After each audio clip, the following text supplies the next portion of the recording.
as I can and just sort of roll it up and fold it up and sweep, you know, as many of the leaves into it as possible. And then that way you've got a nice dense clump of herbs. And then using that rocking action on the knives, you can either finely or roughly slice these little babies into either slices, or you can just simply twist it afterwards, and then you can kind of get it sort of roughly chopped. And if you want it really fine, use the cross chopping method. And there you go.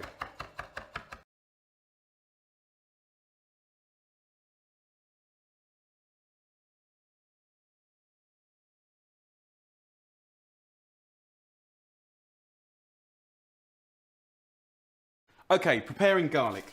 These little beauties contain so much flavour they can make a real difference to your cooking. And knowing how to prepare it, I know it sounds really basic and silly, but it does change the way it tastes. So think of a chip, right? The way a nice thin chip tastes different to a thick chip, which tastes different to a roast potato, which tastes different to a jacket potato. And that's what you've got to think in your head. So, a few different ways of dealing with it. We've got a pure clove of garlic here. All you've got to do is put your hand on there, give it a little splash. The fact that you've crushed that, if you now roast that or fry that, you'll get a very subtle, sweet flavour happening. So that's your first method of dealing with garlic.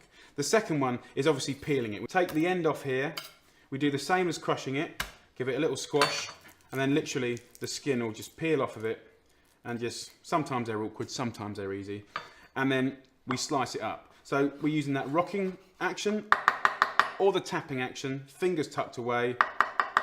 So we've got slicing up like that, or rocking like that. Either way, you get a nice sliced product. So I just push that to here.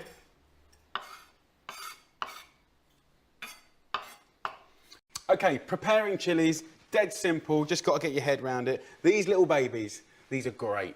And, you know, they add a lot of flavour to your dish. But there's a few ways of preparing them that are quite interesting. First and foremost is the quick, lazy way, which I use quite a lot. Get a regular chilli. I'm not going to de-seed it in the slightest. Fingers in, thumb at the end, and just use that rocking action to give you a nice, finely sliced chilli. When you hit the halfway point there, you'll see that we're slicing up seeds. There's nothing really wrong with that. I mean, obviously, there's some people don't like the texture of it, and it will be a bit hotter. But this is the kind of lazy way to do chilies, which is what I do 7 times out of 10, frankly. You saw that I sliced it first time round, and now I'm just doing the rocking action to finely chop it.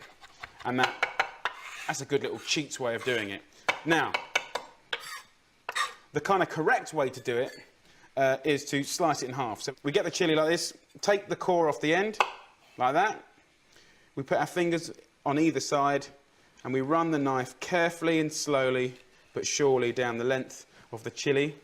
And then the heat is really here, right? It's actually not the seeds, it's the white flesh either side of it. So what we want to do is hold it at the tip, and there's 2 ways you can do it. Use the tip of the knife to scrape the seeds out, like that. And then you get rid of these seeds. Or there's this way, where you push the chili flat, put your knife in at one end, and just almost rock it and scrape it along the length. Either way, it doesn't matter. You can even use a teaspoon, because it has that natural arch.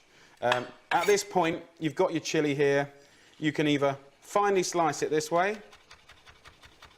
It looks so much more delicate this way, and is a bit more correct. So you've got simple sliced chili like that. Beautiful. Put that there. Or you can turn it around lengthways and do kind of matchsticks, which is kind of quite nice for pasta dishes, you know, crab salads and stuff like that. So you get kind of matchsticks like that.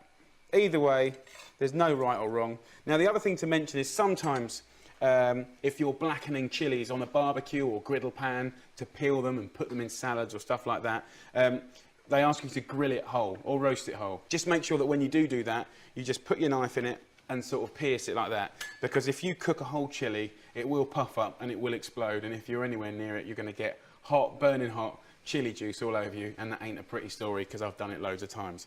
The other thing to mention is if you know, you're a bit more sensitive than your regular butch guy, put rubber gloves on and you won't get sort of chili hands. And obviously, wherever you put those hands, unless you wash them properly, will burn.